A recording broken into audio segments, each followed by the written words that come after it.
Bom dia, amigos. Vamos continuar aqui a aula que nós estávamos dando sobre Nietzsche, sobre o crepúsculo dos ídolos. A minha ideia era ter conseguido acabar este tema na primeira parte que eu já dei, mas eu estava com uma dor de garganta e não consegui fazer isso. Mas agora eu terminarei aquela aula e na próxima aula passaremos à continuidade do tema. Então, o nosso cronograma ficou assim. Na primeira parte nós falamos da vontade de poder. Na segunda parte agora nós vamos falar sobre o niilismo. E na terceira parte, não sei se vai dar para falar tudo, eu acho que vai. Nós vamos falar sobre a razão e sobre a moral, certo? Basicamente esses temas aí, tá? Só para você se situar um pouquinho. Bom, o que nós vimos na primeira parte da aula? Nós comentamos um pouco o conceito de Nietzsche, aquele que ele chama de vontade de poder. É claro que eu quero dar a esse conceito uma expressão, uma conotação, na verdade, uma abordagem deste conceito mais voltada para a ética. Embora este conceito tenha um viés, sobretudo, cosmológico. Quer dizer, o mundo é assim. A vontade de poder é mundo. Mas deixando isso de lado, deixa eu tentar fazer um apanhado geral do que foi a primeira aula, para que a gente possa dar sequência. Até porque eu tenho a impressão que no final da primeira aula eu falei que eu ia contar para vocês quem foi o maior palhaço da história da humanidade. Eu já sei, vocês vão descobrir hoje. Mas antes de chegar lá, eu gostaria mesmo de fazer este fechamento. Vamos lá. Como eu disse na última aula,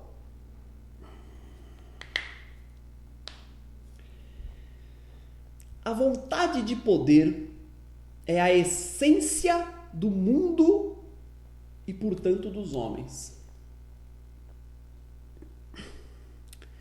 E por que eu digo, portanto, dos homens? É porque os homens também são mundo.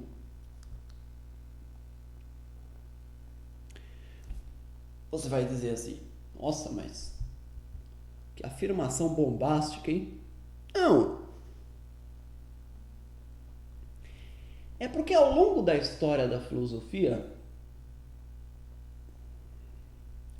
os filósofos, sobretudo antes de Nietzsche, os chamados sábios, insistiram em ver o homem como algo diferente do mundo,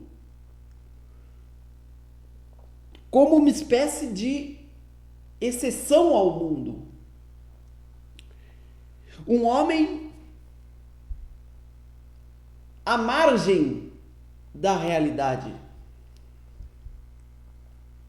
Os assim chamados sábios, ao longo da história da filosofia, insistiram em enxergar um homem que não era propriamente um produto do mundo real. Do mundo.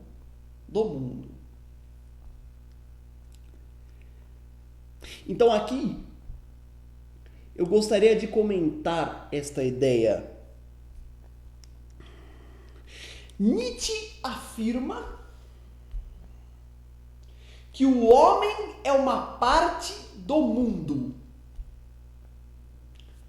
E Nietzsche afirma que não há nada no homem que escape ao mundo. E quando eu digo isto, Nietzsche está debatendo sobretudo com os modernos. Então agora vamos explicar toda esta história do ponto de vista dos modernos. E vocês vão notar que é uma história familiar para todos nós. Funciona assim. Vocês já devem ter ouvido esse papo.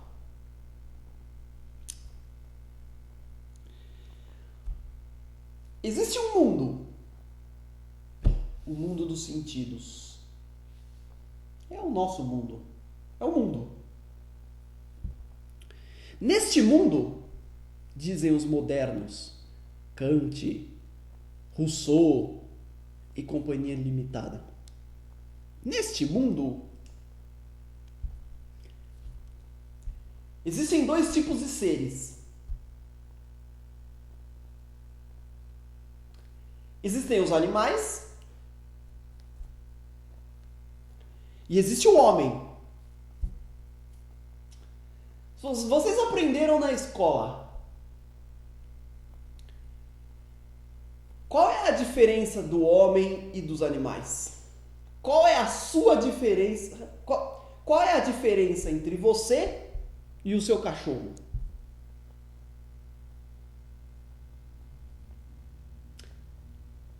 Aí você, como bom aluno, diz: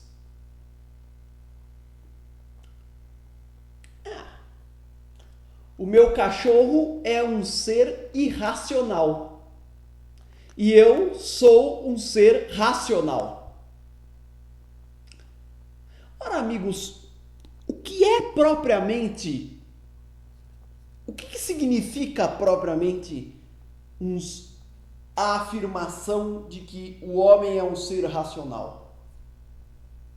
Significa simplesmente isso aqui, ó. Um cachorro, ele tem instintos, não tem?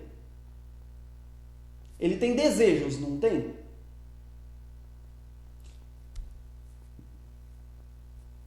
O que acontece com um cachorro quando ele recebe um estímulo externo que lhe desperta um desejo ou um instinto? Ele cumpre os seus instintos. Ele realiza os seus desejos. Ele é interesseiro. Ele faz o que lhe interessa. Ele faz o que os seus desejos mandam. Um cachorro é absolutamente obediente aos seus instintos, aos seus desejos. Em suma, ao seu corpo. Porque desejo e instinto é coisa de corpo, é coisa de vida. É coisa de mundo real.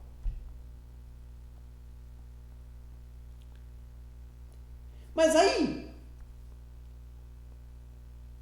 qual que é o pulo do gato que os modernos dão? É assim.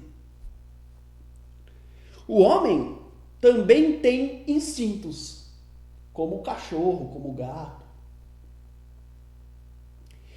Mas o homem tem um negócio que se chama razão.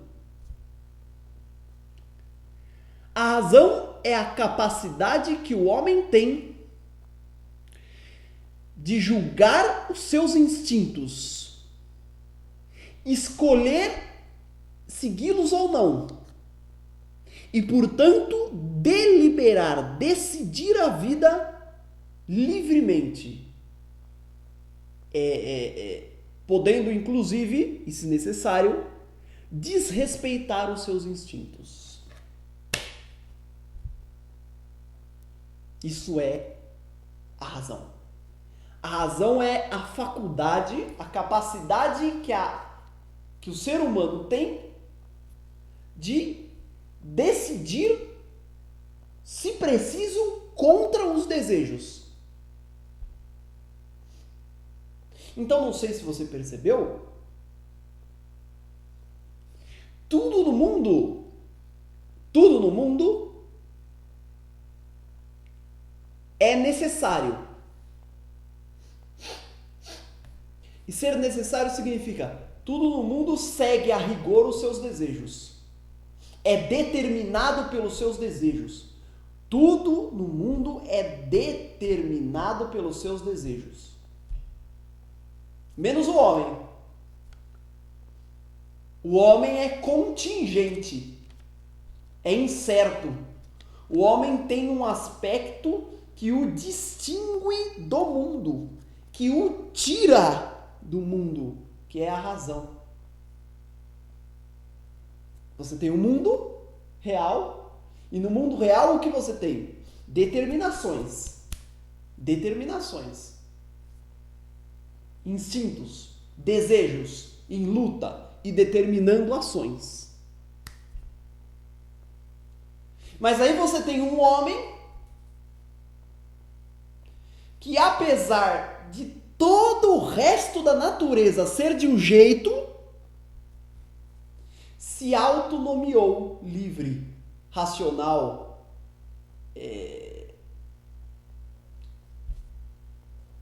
desinteressado. E agora este homem tem o poder, porque tem razão, de escapar do mundo, olhar o mundo de cima, e o mundo significa, inclusive, o seu corpo, olhar o seu corpo, entre aspas, de cima, ver quais desejos ele está sentindo e escolher qual ele deve respeitar e qual ele não deve respeitar. Essa é a ideia básica que o homem moderno, Rousseau, Kant, esse pessoal tinha do mundo. A ideia básica é essa. Então, quando Nietzsche diz que o homem está no mundo e que nada do homem escapa ao mundo, o que Nietzsche está dizendo é que o homem é tão determinado quanto os outros animais pelos seus instintos. É que o homem é tão guiado, coagido, para usar uma palavra, pelos seus desejos. O que Nietzsche está dizendo é que o homem é desejos. E esses desejos determinam as ações humanas. E a razão? Responde Nietzsche. A razão serve para justificar, ou seja, inventar uma história para me convencer de que o desejo que eu estou seguindo é o correto. Não sei se você percebeu, Nietzsche acabou de inverter a coisa. Quer dizer, antes você tinha uma razão que julgava os desejos. Em Nietzsche você tem uma razão que serve para... Ela é como um assessor de imprensa, né? É como é como que diz aquele cara? Puta que pariu. Um assessor político, né? Aquele cara que fica cuidando da comunicação dos presidentes, etc. A razão é como um justificador das ações do corpo. Não há nada na razão que transcenda o corpo, que faça o homem sair do corpo para julgar os seus instintos. Então vamos fazer assim? Vamos imaginar uma situação bem comum aqui? E vamos pensar nela dos dois modos, do modo moderno e do modo nietzschiano. Vamos lá. A situação é a seguinte. Vamos imaginar que eu ou você, qualquer um de nós, estejamos andando na rua com o nosso namorado, nossa namorada.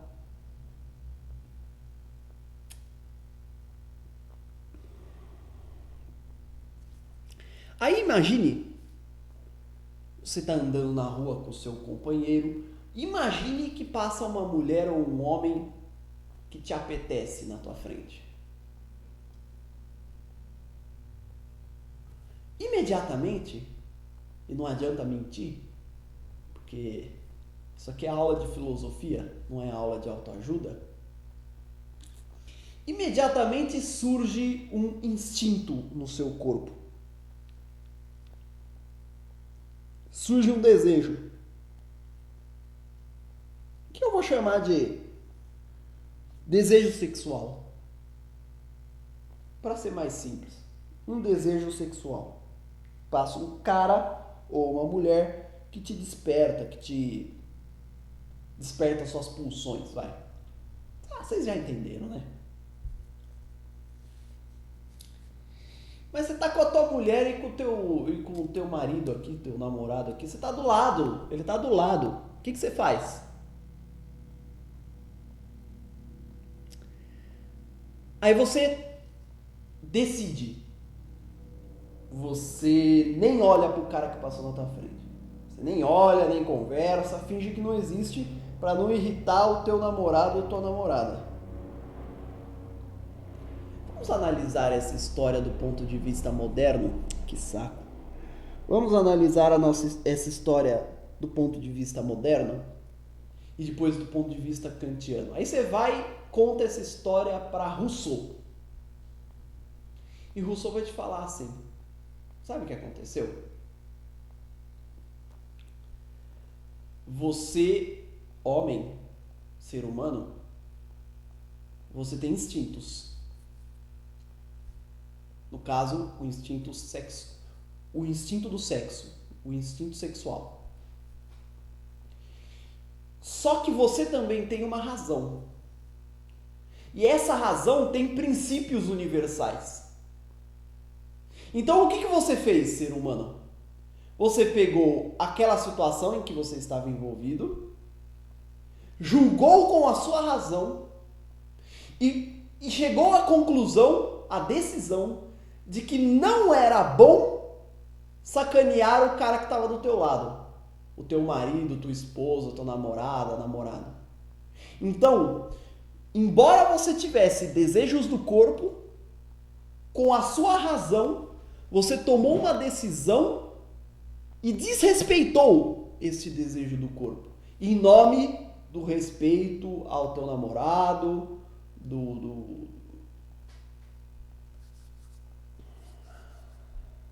certo? Isso é Rousseau. Isso é modernos. Ora, como é que Nietzsche responde essa situação? Nietzsche vai virar para você e vai falar assim: sabe o que é? Você é os seus desejos. Você é os seus desejos do corpo. Você não é racional. Você não tem princípios racionais universais. Você não tem uma instância suprema, racional, para definir a vida e julgar a vida de cima e julgar o corpo de cima. Então, sabe o que aconteceu nessa situação?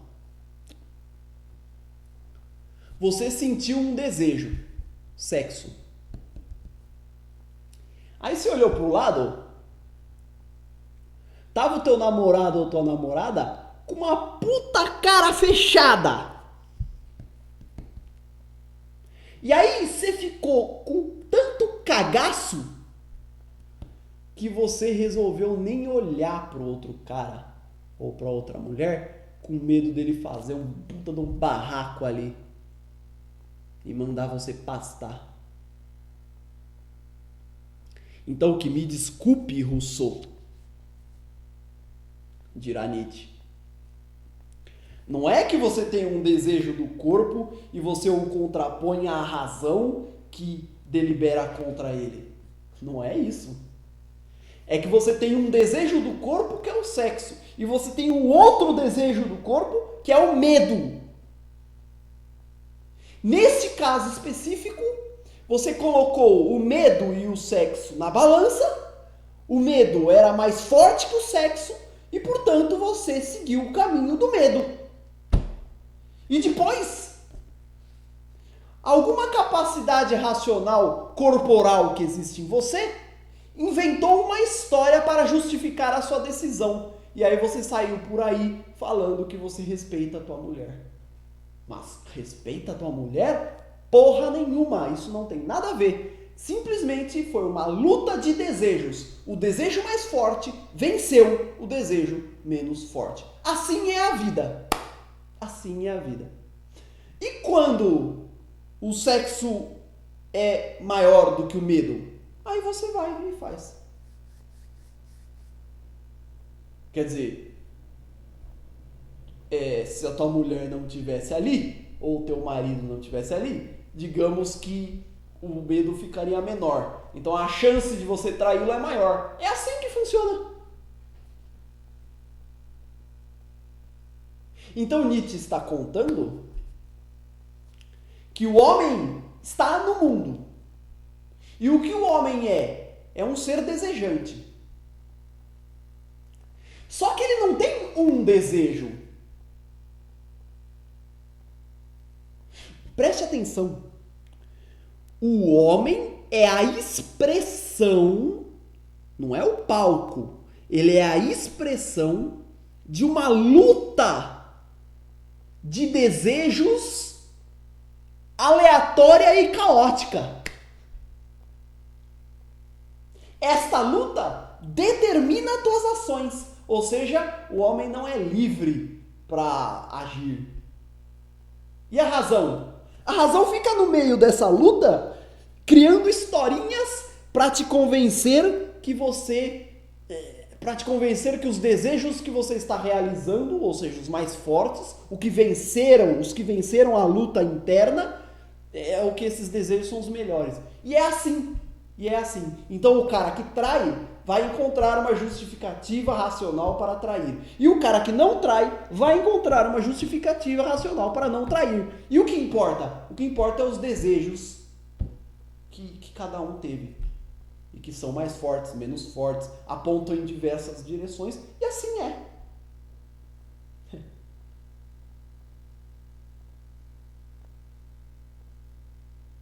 E assim é.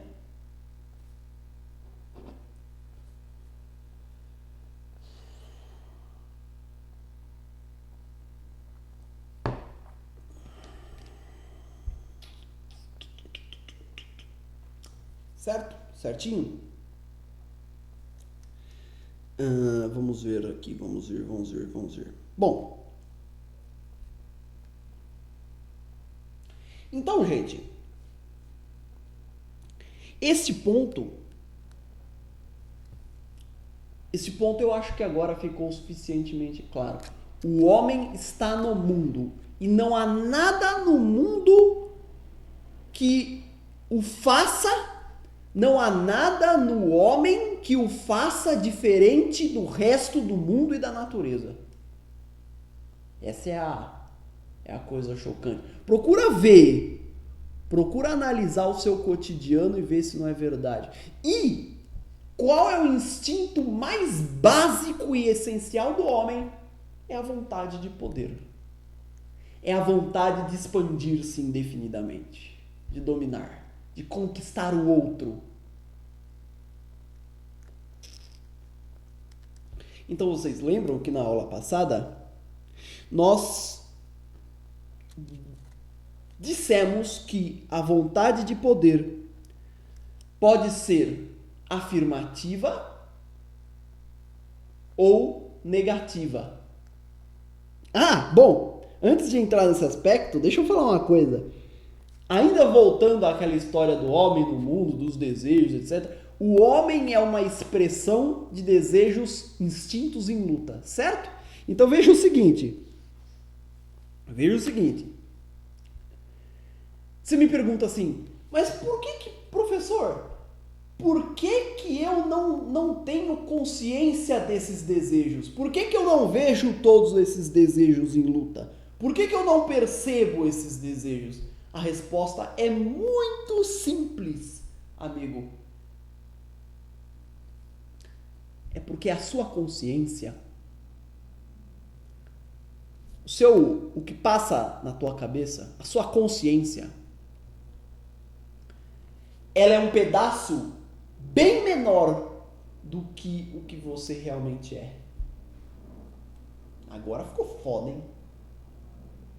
A sua consciência é um pedaço bem pequeno do que o que você realmente é. A maior parte do que você é não passa pela sua consciência. A sua consciência é como uma lanterna dentro de um porão escuro.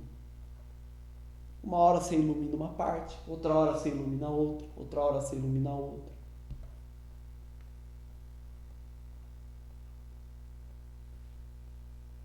Então você não vê o quadro todo. E por não ter consciência do quadro todo, você acha que existe alguma parte de liberdade no teu agir. O que é uma grande mentira. Você é completamente determinado pelo seu meio. Digamos,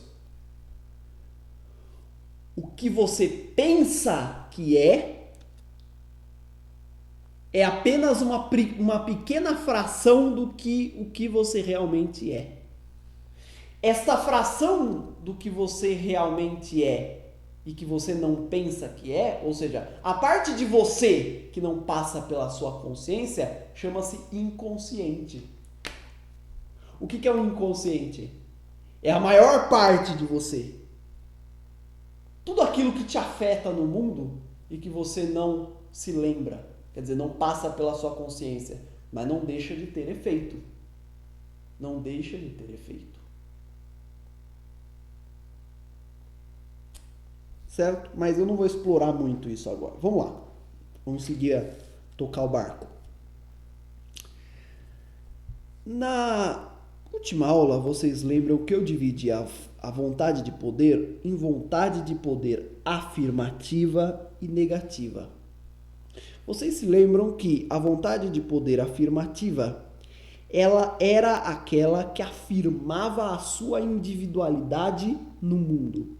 Afirmava a sua particularidade neste mundo múltiplo e transformador, imutável, que é o que existe. Nesse mundo diverso, múltiplo dos sentidos. A vontade de poder afirmativa é aquela que não depende de mais ninguém para se definir.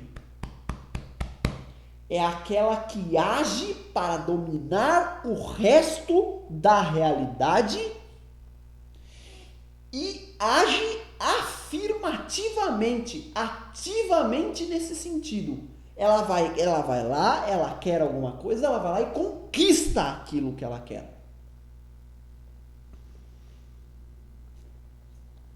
Esse é o forte. Esta vontade de poder afirmativa é típica do forte, do senhor, do nobre. Quando Nietzsche usa a palavra senhor, escravo, nobre, plebeu, ele não está se referindo a categorias socioeconômicas. Ele está falando de um estado corporal.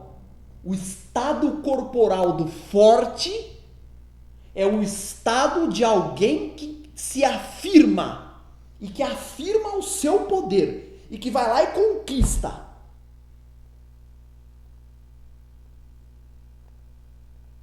Esse é o forte. A vontade de poder negativa é aquela que busca dominar a realidade, mas não se afirmando, e sim negando as outras forças que querem se afirmar. É aquela que ela não quer estar no mundo para se afirmar, para se criar, para se expressar, para ser, porque essa é a natureza da vontade de poder, para ser ela mesma. Não. A vontade de poder negativa, ela se satisfaz negando o direito do outro de ser. É por essência negadora. Ela é típica do fraco. Por quê?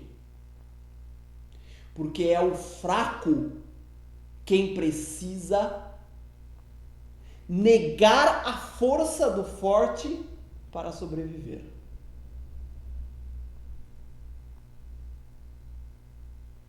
Tá? Este fraco em Nietzsche também é chamado de escravo.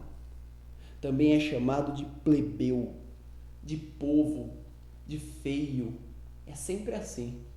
O fraco precisa do forte para se definir. Por quê? Porque ele se define negativamente. Ele se define assim: eu não sou ele.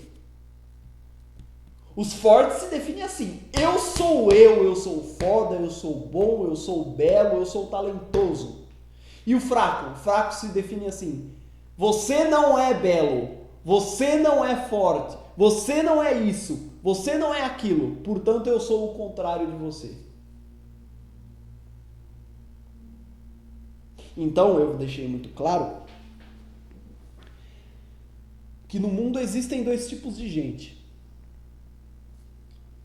Aquelas que vivem para fazer acontecer, aquelas que vivem para impor a sua forma no mundo, aquelas que vivem para afirmar o seu individual no mundo, para conquistar o mundo e transformar o mundo em outras partes dela. E existem pessoas que, por não terem força para se afirmar, ficam negando o direito dos outros se afirmarem, como uma espécie de artifício para frear a vontade do forte.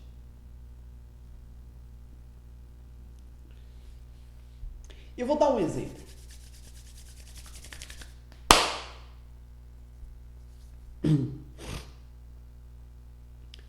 Imagine uma festa. Imagine uma festa assim com 10 homens e 10 mulheres. Agora imagine que um desses homens seja o Brad Pitt. Imaginou? Brad Pitt. Quem que é o Brad Pitt aí? É o forte. É um dos 10 homens. É o forte. Por que é o forte? Numa festa. Brad Pitt. Bonitão. Famoso. Rico. Badalado. Não preciso falar mais nada. 10 homens, 10 mulheres. Um dos homens é o Brad Pitt. É o forte.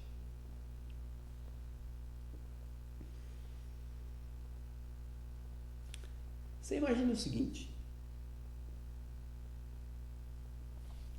Se a festa for livre, o que vai acontecer na festa? Vamos ver se você adivinha. Começaram a dançar lá, as 20 pessoas juntas. O que vai acontecer? O que vai acontecer é que o Brad Pitt vai pegar geral. O Brad Pitt vai ficar com 5, 6, 7 mulheres, quantas ele quiser. Por quê? Porque ele é o forte. Ele vai afirmar sua vontade de poder. Eu sou ser humano, o ser humano quer poder indefinidamente, então eu quero dar vazão aos meus instintos. E o meu instinto me determina. Fique com uma mulher, fique com duas, fique com três, fique com quatro, fique com quantas você conseguir. E assim ele faz. E ele leva 7 mulheres, 8 mulheres para casa. Os outros 9 homens são obrigados a ficar competindo pelas migalhas.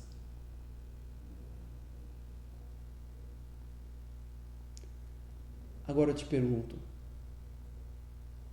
o que você acha? O que você acha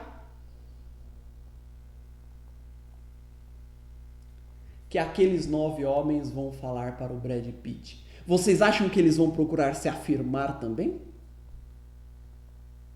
Ou vocês acham que o que eles vão tentar fazer é negar Brad Pitt? É dizer que Brad Pitt não tem o direito de fazer isso?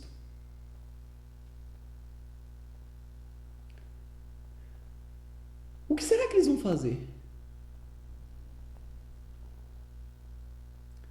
Vocês acham que aqueles 9 vão tentar se afirmar como Brad Pitt?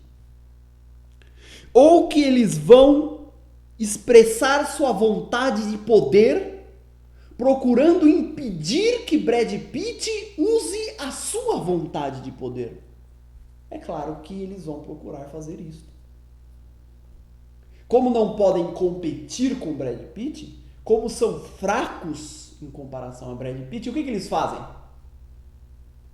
Buscam frear a vontade de poder de Brad Pitt. Eu vou colocar o carro na frente dos bois, mas é que eu não posso perder a chance.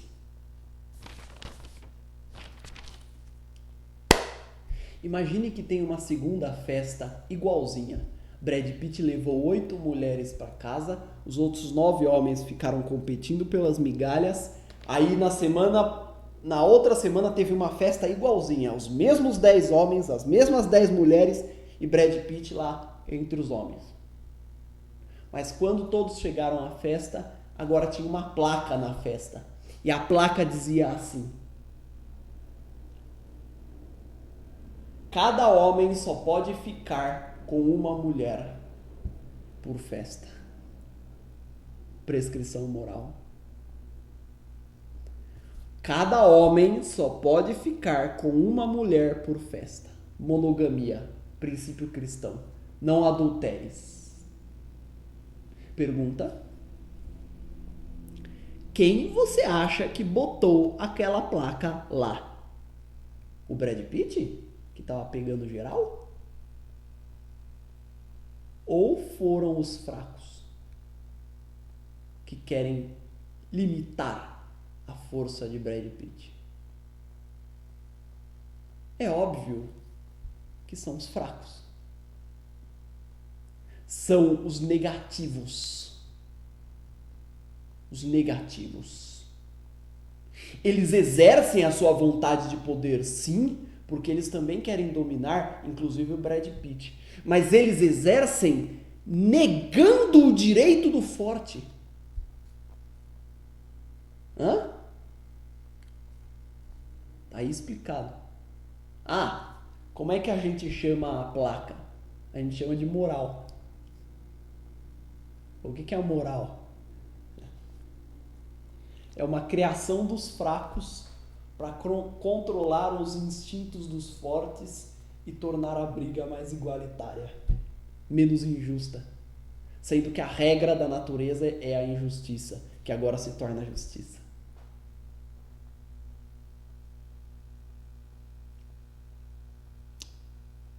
Então, amigos, tudo isso que eu disse foi um fechamento do que nós vimos na última aula. A partir de agora, eu vou passar a contar para vocês uma história de terror. Eu não sei em que horário vocês estão assistindo essa aula, mas eu não quero assustar vocês. Era uma vez um mundo há um tempo atrás. Neste mundo haviam fortes e haviam fracos.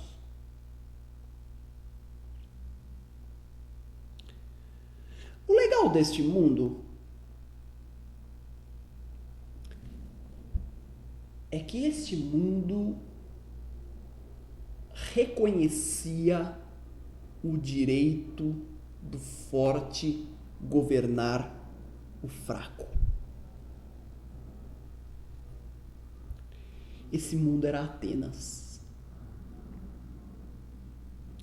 Mas era Atenas pré-filosofia. Neste mundo, quem é que se destacava? Quem se destacava, quem governava, eram os fortes da época. Eram os grandes heróis gregos. A Odisseia, a Ilíada, Hesíodo, todas as histórias dos grandes heróis gregos mostravam o forte conquistador buscando realizar sua força. Neste mesmo mundo, na cidade de Atenas,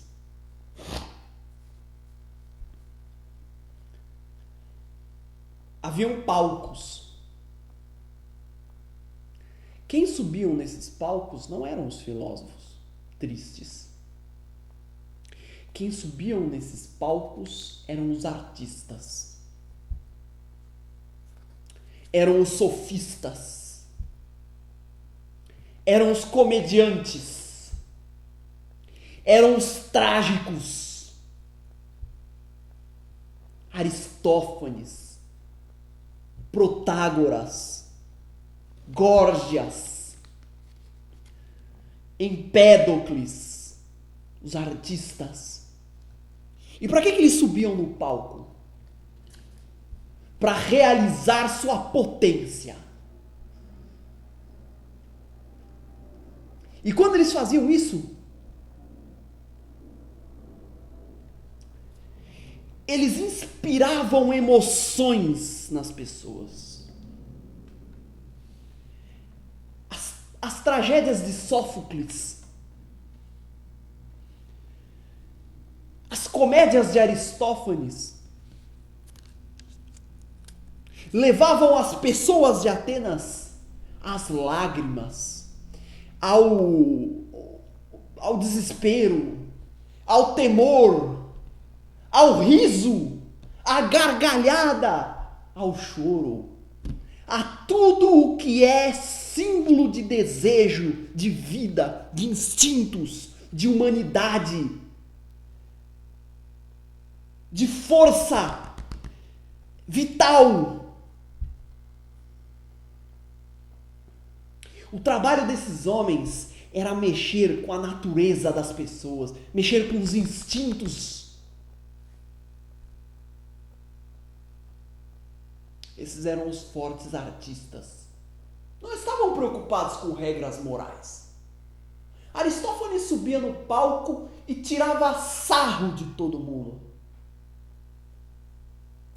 E as pessoas adoravam, choravam, riam, se espantavam. Era sempre uma atração bela. Uma força ativa em ação. Como era belo aquele mundo.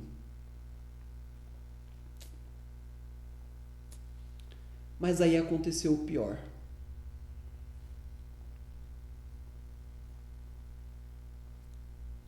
Num determinado dia, nasce uma criança que mudaria a história de Atenas. Uma criança que tornaria Atenas mais xoxa, mais chata, mais pacífica, mais ordeira, mais cansativa, mais entediante, menos vital, menos vida e mais morte, menos desejos e instintos, menos vontade de poder. Essa criança se chamava Sócrates.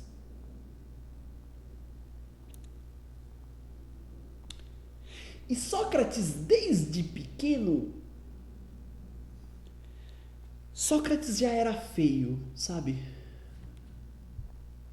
Desde pequeno, Sócrates era feio. Na escola, Sócrates costumava ser aquele CDF na frente do professor. Feio, raquítico, magricela, zombado, zoado por todo mundo. Esse era Sócrates.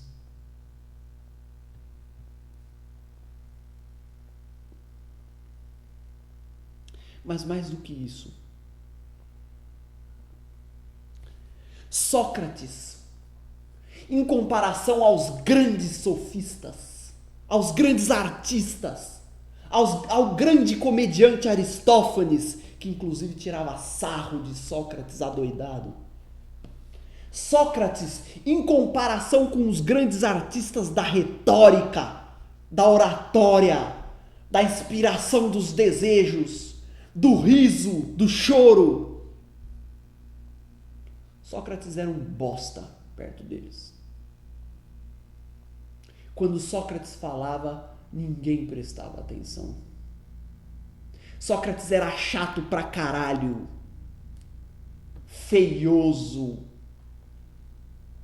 cansado. E Sócrates, acima de tudo, não tinha o talento e a força para subir no palco com Aristófanes, com Górgias, com Protágoras e disputar na arte da retórica e da comédia. Sócrates não tinha força para disputar o poder e o monopólio da arte com estes homens.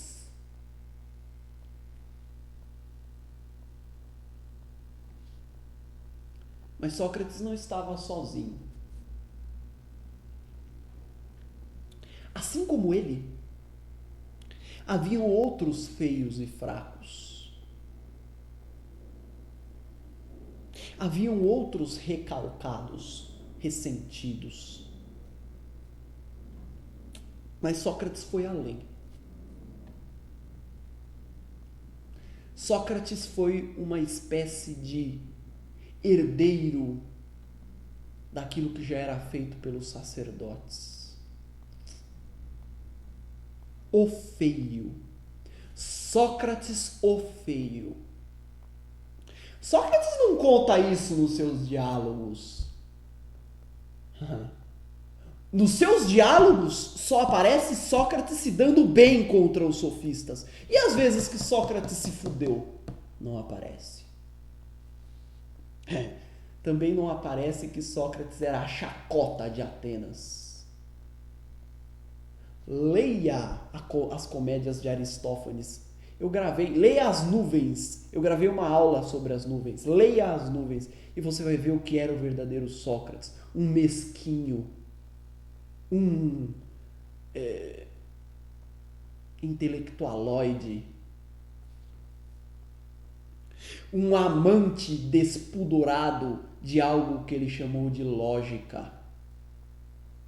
Nas palavras de Nietzsche, um patético malvado raquítico. É muito conhecida, é muito conhecida as suas alucinações auditivas, aquilo que ele chamava de demônio de Sócrates, o meu demônio, a minha razão. O que Sócrates fez? O homem das segundas intenções, o homem que escondia a sua vontade de poder. O que ele fez? Quando ele se deu conta de que se continuasse naquela toada, não teria a menor chance de se destacar das massas, porque não tinha força para competir pela distinção com os sofistas e os artistas. Quando Sócrates percebeu tudo isso, o que ele fez? Ele deu o maior golpe da história da humanidade. E ele inaugurou o período negro da história da humanidade. Todo aquele mundo belo e vivo diante dele desaparece com Sócrates. O que ele fez? Quando Sócrates percebeu que a sua vida tinha um destino, continuar sendo um merda até a morte,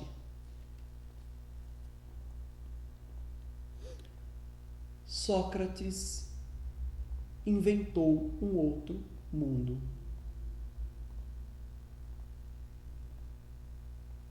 Sócrates inventou um outro mundo. Quando Sócrates viu que não conseguiria competir com os sofistas no mundo real, dos sentidos, das emoções, dos desejos, o que ele fez? Uma artimanha das maiores que já existiram. O que ele fez? Ele inventou um outro mundo. Ele chamou isso de mundo das ideias, mundo da razão. Um mundo imaterial. Um mundo inteligível. Um mundo do pensamento. E ele saiu por aí, convencendo as pessoas de que esse mundo existia. E ele conseguiu adesão de quem? Dos outros fracos. Daqueles 9 que estavam na festa com o Brad Pitt.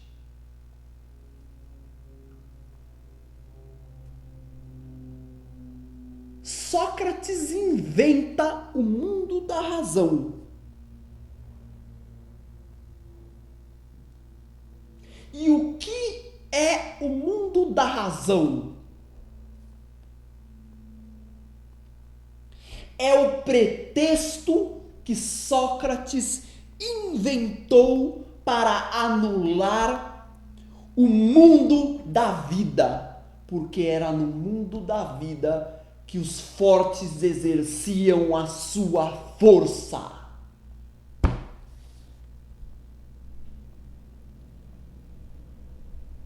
Sócrates, o que ele não conta é que o mundo das ideias foi o refúgio, a escapatória que ele inventou para sair do mundo da vida, que era um espaço opressivo para ele. Como é próprio a todo fraco. E Sócrates inaugurou uma estratégia. Se você é o fraco do mundo da vida, inaugure um outro mundo, um nada, um zero,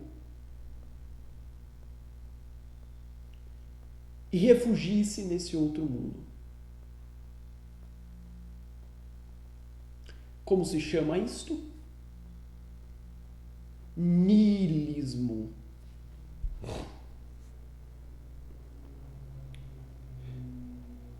O que é o niilismo?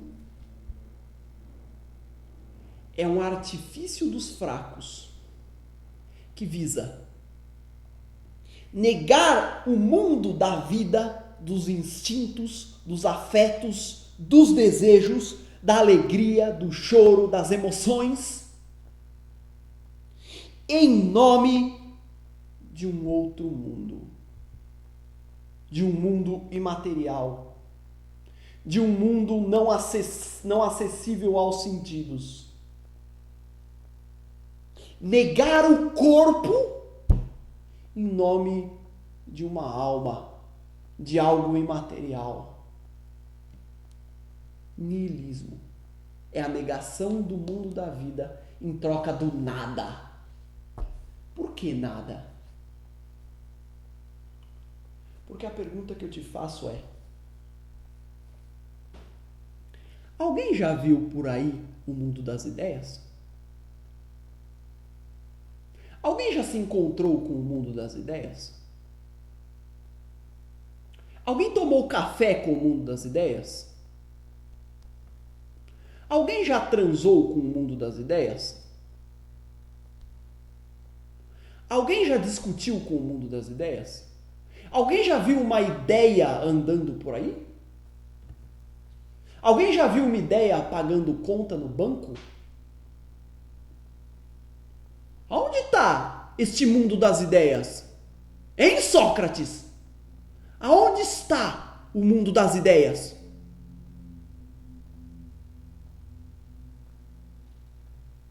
E Sócrates responde: está aqui, ó. E Nietzsche responde: sabe o que é? Eu acho... Nietzsche não. Quem responde? Aristófanes. Aristófanes responde: sabe o que é? Eu acho que você inventou este mundo das ideias porque no mundo real você está se fudendo. Então, como você está se fudendo no mundo real, você inventou um outro mundo para fugir para ele. Este é o Sócrates. Sócrates se destacou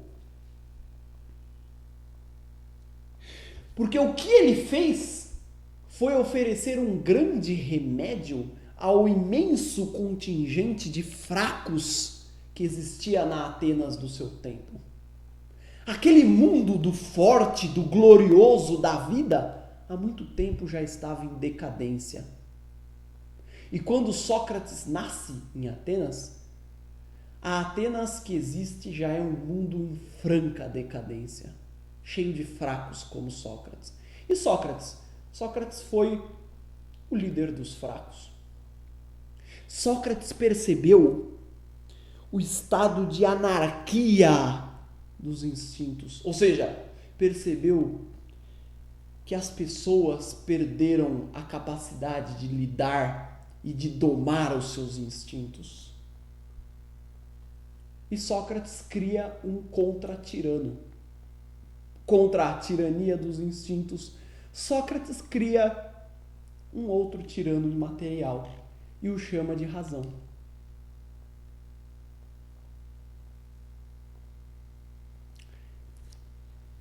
Veja o seguinte: qual é o objetivo do mundo das ideias de Sócrates? E, no fundo, qual é o objetivo de todo niilismo?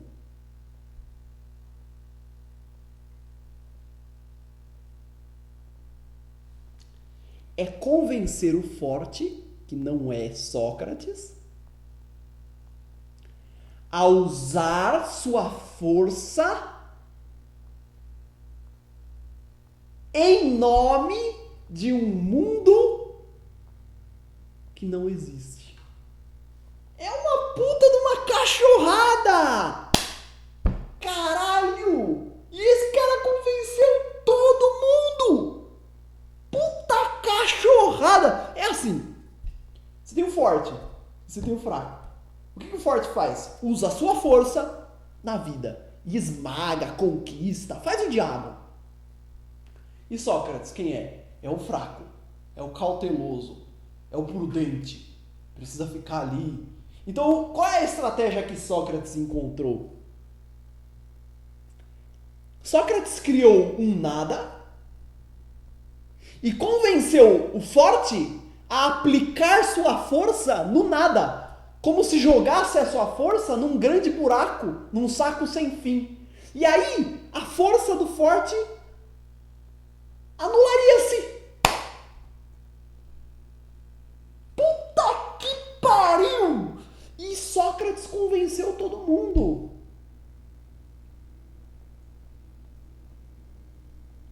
Não sei se você percebeu. Sócrates não convenceu o forte a não usar a sua força. Por quê? Porque o forte não tem essa opção. Ele usa a sua força. Mas o que Sócrates fez? Criou um nada, que ele chamou de mundo das ideias, tá? E convenceu o forte a direcionar sua força para esse nada. Então a sua força foi aplicada em algo que não existe.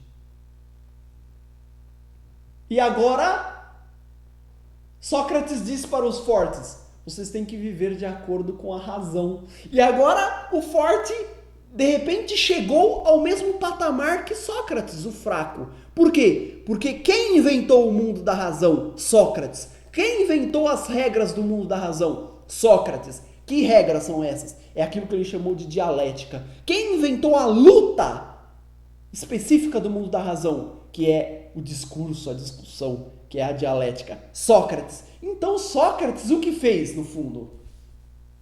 Diante da impossibilidade de vencer o forte no mundo da vida, Sócrates criou o mundo do nada, convenceu o forte a ir para esse mundo do nada, e agora o forte e Sócrates competem no mundo do nada. E agora, como é o mundo do nada, não tem vida, não tem emoções, não tem instintos, não tem choro, não tem alegria, não tem desejos, só existe uma razão meia mágica, assim, que ninguém sabe o que é, aonde tá, da onde veio, para onde vai.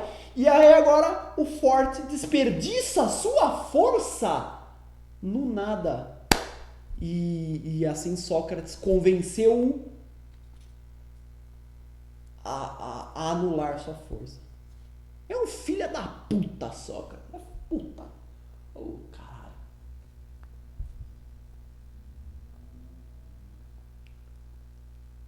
Essa foi a rasteira de Sócrates.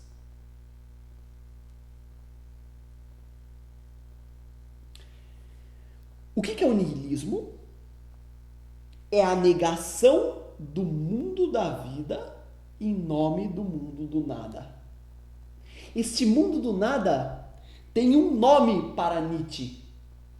Chama-se ideal ascético. O que é o ideal ascético? É o mundo do nada. É a construção que o fraco vai fazer, e que é uma construção imaginária, simbólica, não, imaginária, fictícia, que não existe em lugar nenhum. É a construção que o fraco vai fazer para persuadir o forte. Isso é o ideal ascético.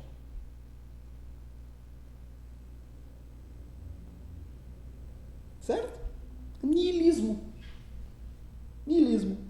A negação do mundo da vida em nome do mundo da vida e do corpo também, porque o corpo é negado. E aí Sócrates vai dizer com toda a cara de pau: olha, o mundo da vida são ilusões, o corpo é uma ilusão, os sentidos são uma aparência. Sempre essa ideia de julgar a vida, sempre essa ideia de dizer que a vida não é a verdade. Pois se a vida não é a verdade, o que é? O que é a historinha que eu tenho para contar para vocês. Aqui, ó, vai se fuder você, enfia o mundo das ideias no teu rabo. Eu sou forte, não preciso disso. Você pode ficar se divertindo no seu mundo das ideias aí. Eu vou continuar aqui, ganhando dinheiro, aplausos e tudo mais. Não, mas Sócrates conseguiu convencê-lo, convencer os outros. E sabe o que é pior? Sabe o que é pior? É que a partir daí, Sócrates fez escola. Esse é o problema. Sócrates fez escola.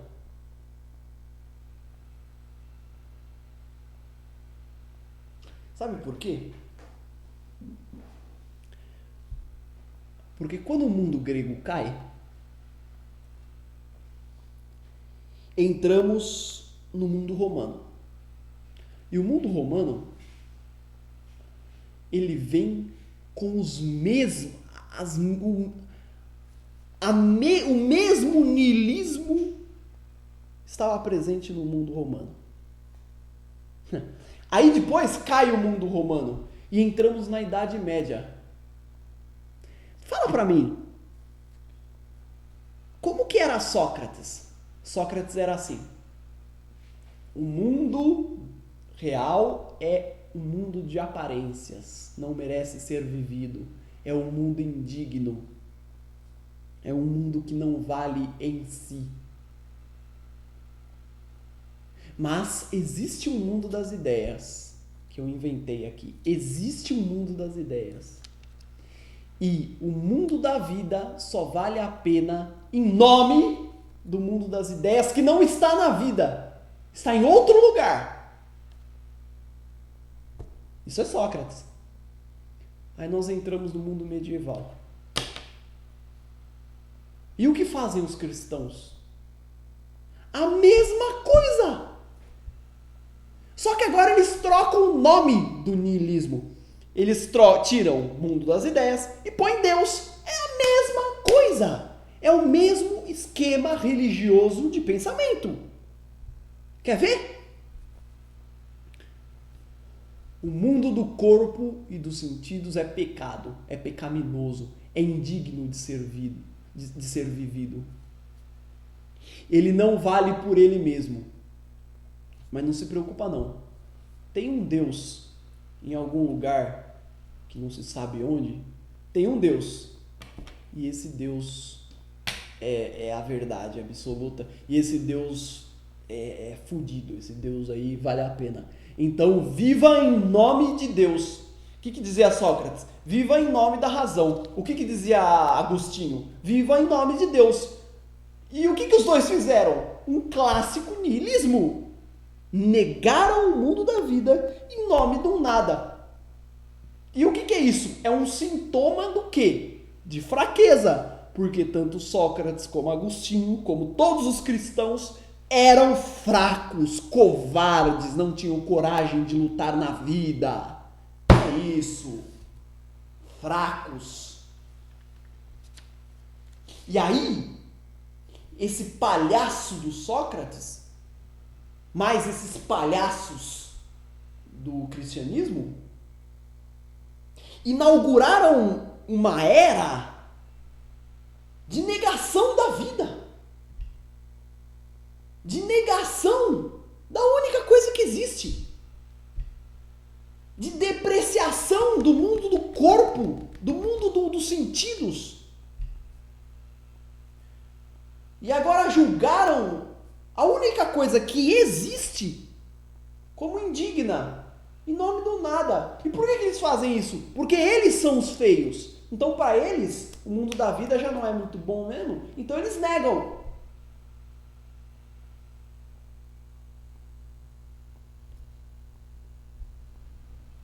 E o fato é que isso vem até hoje.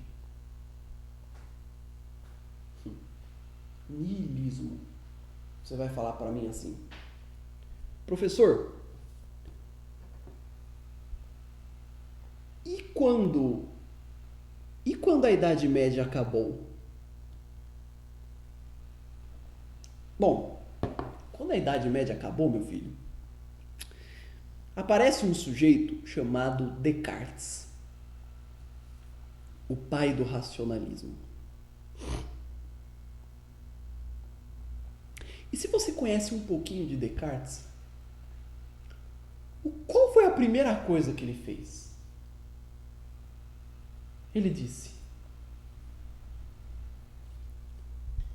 o mundo dos sentidos não são confiáveis. O mundo dos sentidos não são confiáveis. Isso é Descartes. Não há nada no mundo dos sentidos que me inspirem, que me possam dar segurança de um absoluto. Ele falava. Ele falava assim, o mundo dos sentidos me engana. Eu duvido da capacidade que o mundo dos sentidos tem de me mostrar uma visão verdadeira da realidade. Por quê? Porque Descartes é assim, gente. Ele pega e fala assim, imagine se eu pôr essa caneta aqui dentro da água. Dentro da água, jogar numa bacia, qualquer coisa assim. A caneta não vai mudar de formato? Ela vai ficar um pouquinho mais gorda, menor, maior, ela vai mudar de forma. Ora, diz Descartes, qual é o tamanho ou a forma verdadeira dela? Qual é a forma verdadeira dela? Quando ela está fora da água ou dentro da água? Não sei, não há garantia nenhuma. Se os meus olhos são capazes de me criar uma ilusão assim, quem garante que eles não estão me criando uma ilusão sempre? Outro exemplo, você come bife à milanesa e você adora. Aí, num dia qualquer, você está com dor de garganta e você come o mesmo bife à milanesa, mas agora o seu sabor está diferente, porque está sem gosto, etc. A pergunta é, qual é o gosto verdadeiro do bife à milanesa? Sem dor de garganta ou com dor de garganta? Quer dizer, imagine que se todos tivéssemos dor de garganta, o gosto verdadeiro do bife à milanesa seria aquele, que seria o estado normal do corpo. Então, o que Descartes começa a mostrar? Que o corpo não inspira confiança. Se o corpo é capaz de mostrar uma coisa em um momento e outra coisa em outro momento, ele não inspira confiança. Eu posso duvidar de todos os sentidos do corpo. Agora, quando Descartes começa a duvidar, ele percebe uma coisa. Existe uma certeza. Qual? A que ele está duvidando. Eu duvido dos meus sentidos do corpo, duvido do meu olho, da minha boca, duvido de tudo. Mas eu não duvido de que duvido. A dúvida, a minha capacidade de duvidar, é uma certeza absoluta. Por quê? Porque se eu duvidar que duvido, eu já estou duvidando. Então, o que Descartes percebe? Por detrás dos sentidos mentirosos existe uma verdade essencial, uma verdade imutável, que é a minha capacidade de duvidar. E aí ele fala a frase, cogito, logo sou, que nós traduzimos aqui para penso, logo existo. E aí ele afirma o pensamento como a base da realidade. E aí ele constrói toda a ideia dele. O homem existe, mas não porque sente. Não porque sente. Não porque enxerga. Ele existe porque pensa. Ou seja, o que Descartes fez? Primeiro, negou os sentidos. Disse que os sentidos eram indignos, não eram verdadeiros, blá blá blá. E depois, afirmou algo que não está nos sentidos. Ou seja, afirmou um ídolo, afirmou um ideal ascético, afirmou um nada. Por quê? Porque alguém já viu esse pensamento aí andando por aí? Alguém já viu o cogito andando por aí? Alguém já viu a dúvida? Não, ninguém viu. Então como é que é? Bom, nós temos que acreditar que Descartes está falando a verdade. Por quê? Porque quem garante que você está duvidando, ou quem garante que é você quem duvida, no fundo, não há como observar. É improvável. Isso é improvável. É uma coisa que eu falo. Eu acredito que eu sou um ser que duvida. E pronto. E se você vai trocar os sentidos por uma capacidade de duvidar,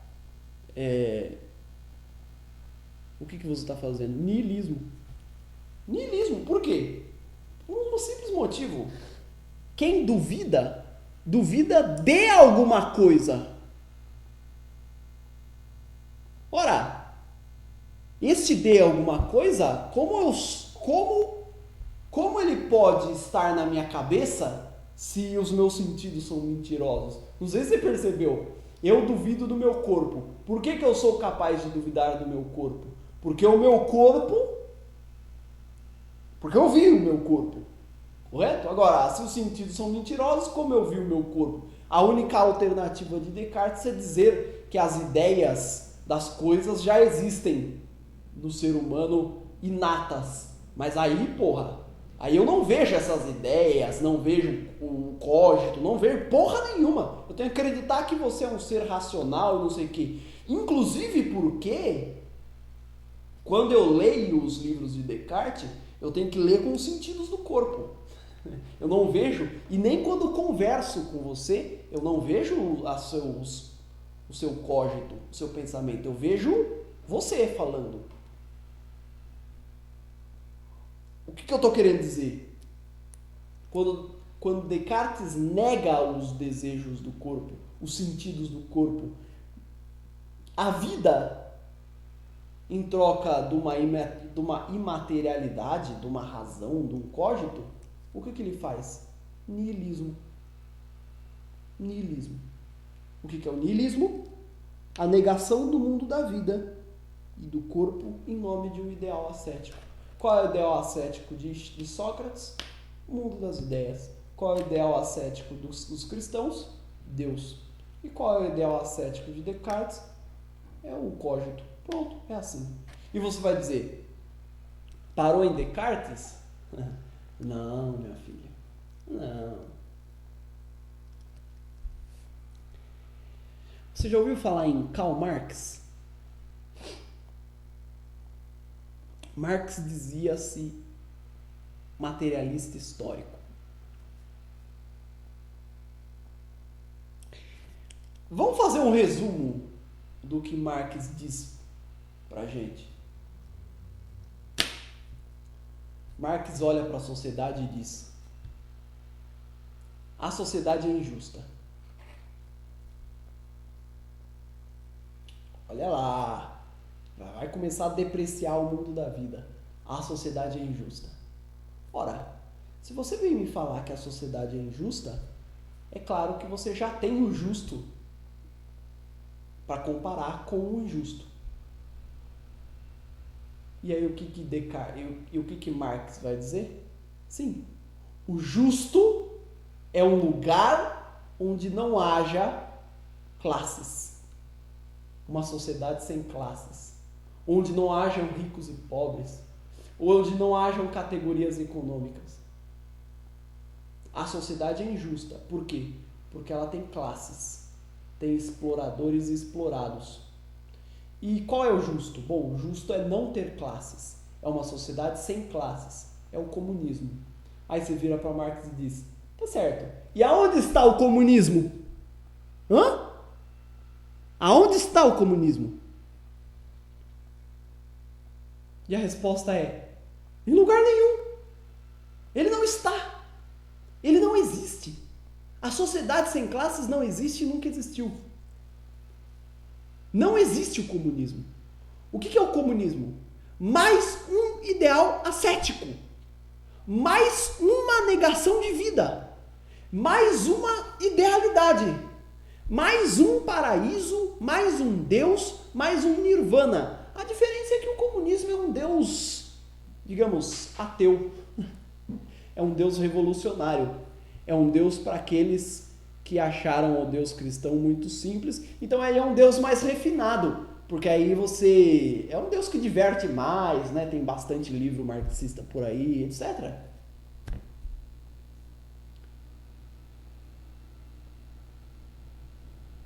E aí qual é a recomendação do comunismo? A sociedade é injusta. Você deve viver em nome da sociedade sem classes. Então o que você tem que fazer? O que você tem que fazer é lutar para fazer a revolução, lutar para transformar a sociedade e alcançar a sociedade sem classes, que obviamente nunca existiu em lugar nenhum. Então você troca o mundo da vida em nome do mundo da morte, em nome do mundo do nada, em nome do niilismo. E por que o socialista faz isso? Porque todo socialista é um fraco, um bundão, um covarde. Quem é o socialista? O socialista é o cara que olha para o mercado de trabalho e fala assim: puta que pariu, a briga tá feia, não dá para eu competir. E aí ele inventa uma história para justificar esta covardia. E a história que ele inventou é a busca interminável pela revolução socialista. E assim ele vive. Sócrates quer que o forte troque ou gaste a sua força no mundo das ideias. E o socialista quer que o forte gaste a sua força no comunismo. E quem é o forte? É o burguês. E o burguês, gastando sua força no comunismo, gasta sua força num lugar em que a riqueza não vale. Então você igualou o forte e o fraco. Idiota, acha que eu sou trouxa? Quem é o socialista, afinal de contas? É o burguês. É aquele que não conseguiu ser burguês. É o ressentido. Não conseguiu ser burguês. Porque não é todo mundo que é burguês. A burguesia é uma pequena parcela da sociedade que está se dando bem. Como se davam bem os sofistas. Assim é a burguesia. Só que para você chegar nessa classe, você precisa lutar contra outras pessoas, contra várias outras, porque não sei se você percebeu, mas a cada 300 operários, trabalhadores, proletários, existe no máximo 1 ou 2 diretores na fábrica. Então, claro, os 300 estão querendo ser o diretor da fábrica, o dono da fábrica, mas a maioria sabe que não dá, a maioria sabe que são fracos. Então eles inventam o socialismo como uma estratégia de igualar, de colocar forte e fraco no mesmo lugar. E quando o socialismo, como o cristianismo, se torna a regra, aí, meu amigo, é sinal de que o fraco virou o forte e o forte virou o fraco. Aí é a inversão absoluta de valores.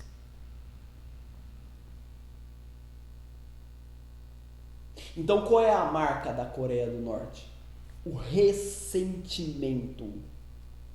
Qual é a marca da União Soviética, da China, do PT, do PSOL? É o ressentimento.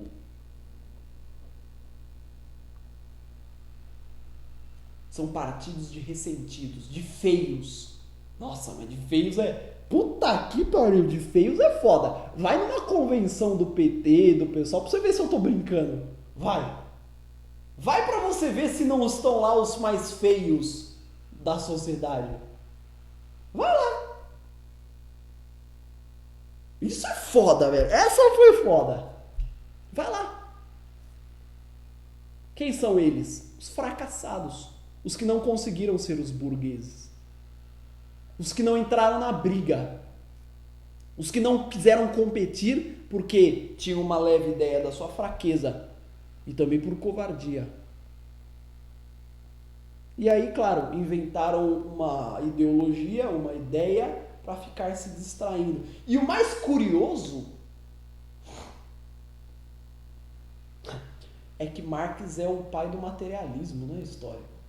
Essa é a parte mais incoerente que pode existir. O pai do materialismo é o grande sacerdote de um mundo que não existe, de um mundo ideal, o comunismo. que é uma coisa que não existe em lugar nenhum. É tipo, é um Deus flutuante sobre a realidade. Ele não existe. E Marx é o sumo sacerdote desse Deus, o intermediário desse Deus, o grande profeta desse Deus. Puta que pariu. E o mais legal é isso. Tem coincidências incríveis. Sabe o que? O cristianismo, ele fala, como todo fraco procura vingar-se do forte, ele fala que no final das contas nós vamos chegar um dia em que Deus vai descer do céu e aplicar a justiça divina. E aí vai condenar os injustos e salvar os justos. É claro, quem são os justos? Os fracos, os contidos, os trêmulos, os cautelosos, os receosos, os reativos, os negadores da vida. Aqueles que não se apetecem com desejos, os rabugentos, os raquíticos, os matemáticos. O cristianismo fala que em um dado momento Deus vai chegar e impor a justiça divina, que é uma palavra que os cristãos usam para, no fundo, querer dizer a vingança dos fracos. Isso é justiça divina igual a vingança dos fracos, que não podem se vingar no mundo da vida, porque o mundo da vida, eles são os fracos, então eles inventam o mundo da morte, do nada, e lá a vingança deles acontece. Então, o juízo final é o momento em que os fracos vão ser salvos, os pobres vão ser fracos, vão ser salvos, e os injustos, os que oprimiram, vão ser condenados. Isso eles chamam de juízo final. Engraçado que o comunismo ele tem a mesma coisa, o mesmo esquema.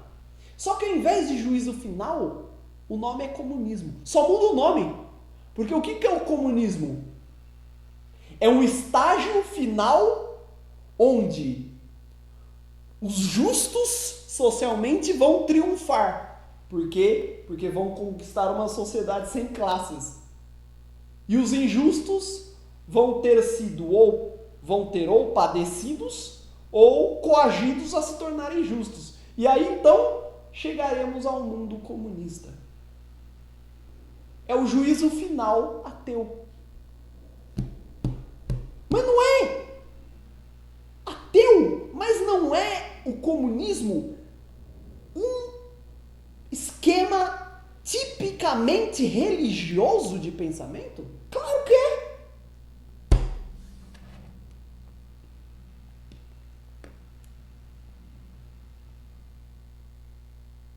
Você já está chocado? Eu vou citar outro exemplo.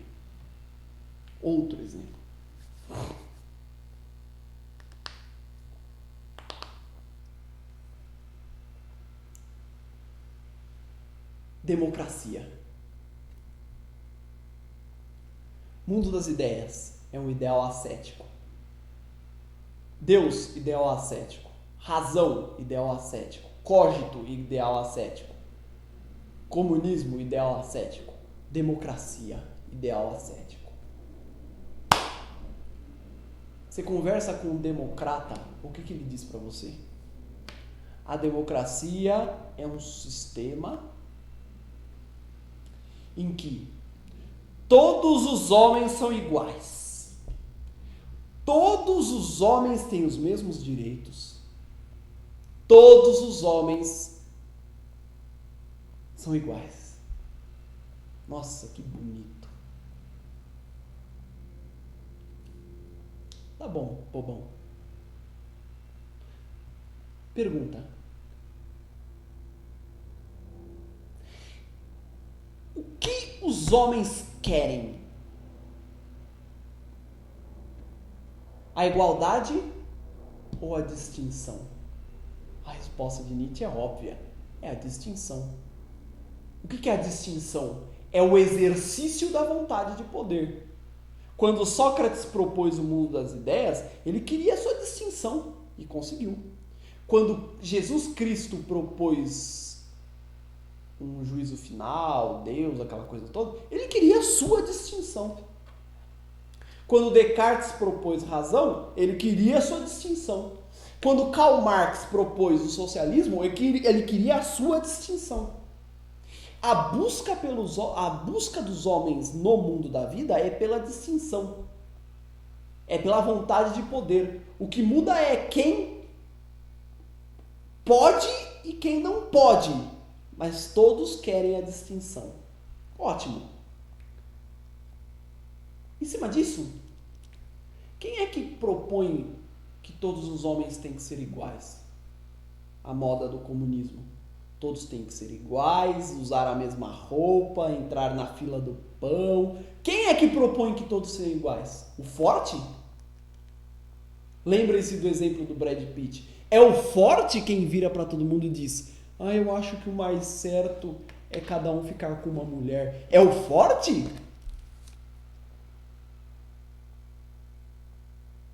Ou é o fraco?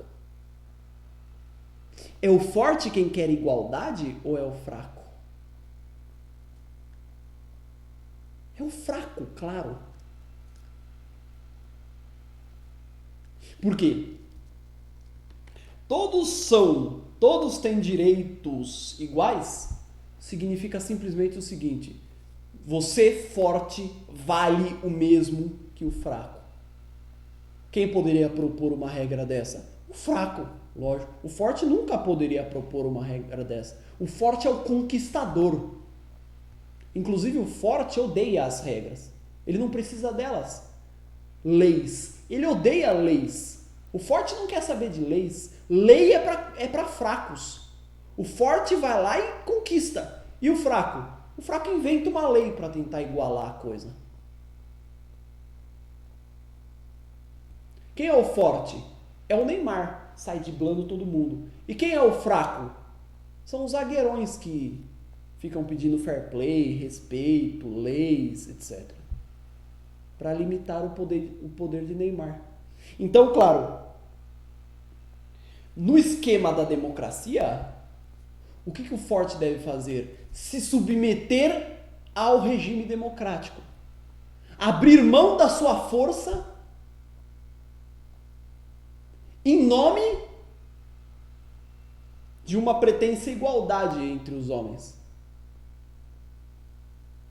Então, o que é a democracia?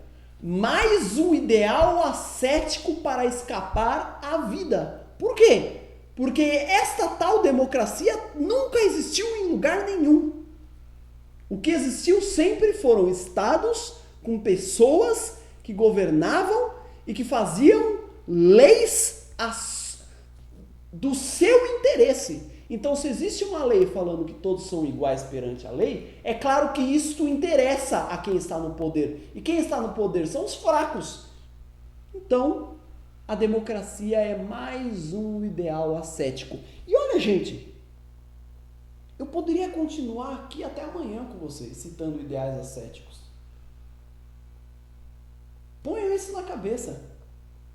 O niilismo é toda e qualquer forma que rejeita o mundo da vida. E qual é o mundo da vida? É o mundo da distinção, é o mundo daqueles que buscam desigualdade, é o mundo daqueles que buscam ser diferentes, é o mundo daqueles que buscam se distinguir das massas, é o mundo daqueles que buscam fazer triunfar o seu ser.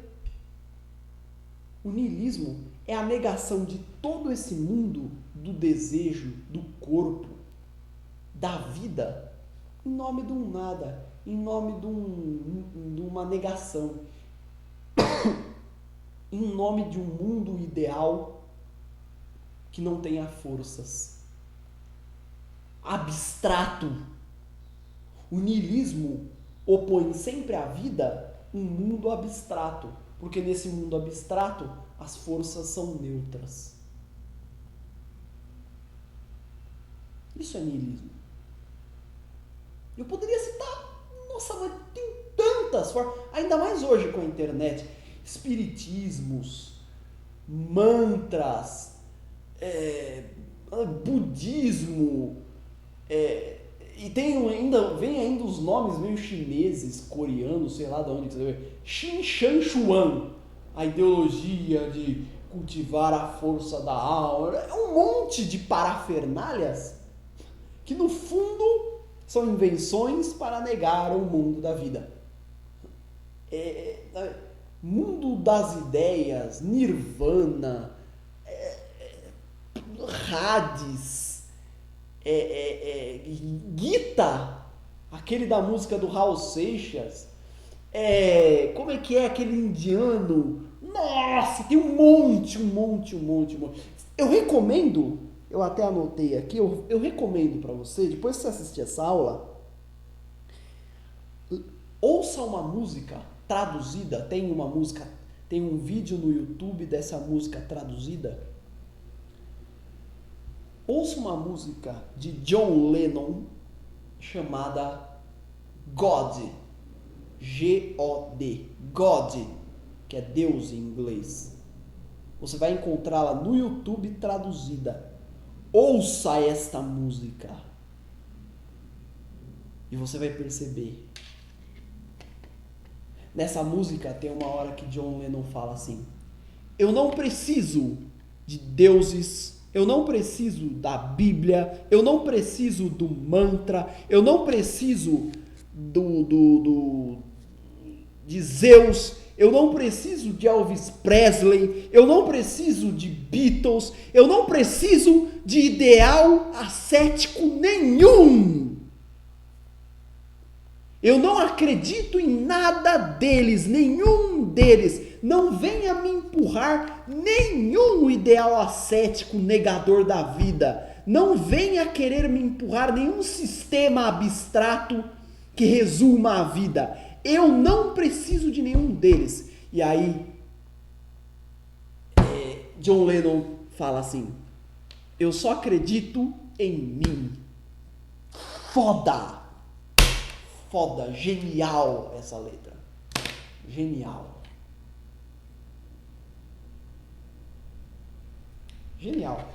Eu não duvido que John Lennon estivesse realmente falando do niilismo. Certo? Então é isso. Eu acho que ficou bem claro. Niilismo. Negação do mundo da vida em nome de um ideal ascético. De um nada. De um algo que nunca existiu em lugar nenhum. Mas que o fraco inventa para poder equilibrar a vida, equilibrar a luta com o forte. Separar o forte da sua força. E, quiçá, se sobrepor ao forte. O fraco acaba por se tornar a regra. Ser fraco acaba por se tornar a regra. E aí valores como a prudência, a cautela, a humildade, valores que são valores do fraco, valores do incapaz, do feio, daquele que não tem força, porque é o fraco que precisa ser cauteloso, prudente. Esses valores passam a ser os valores bons. É o momento em que o fraco triunfa, em que o ideal ascético triunfa. A bomba de Nietzsche. E quem foi o grande precursor desse movimento todo? Foi o porra do Sócrates, que destruiu aquele mundo belo que existia dos heróis, dos poetas, dos trágicos, dos comediantes. Lamentável. Tá bom? Então deixo vocês assim, desesperados. Temos ainda mais assuntos para falar, mas isso só na próxima aula. Vamos falar ainda da razão e eu acho que vai dar tempo de falar da moral. Certo? Gente, até a próxima aula. Na próxima aula a gente se vê. Tchau, tchau.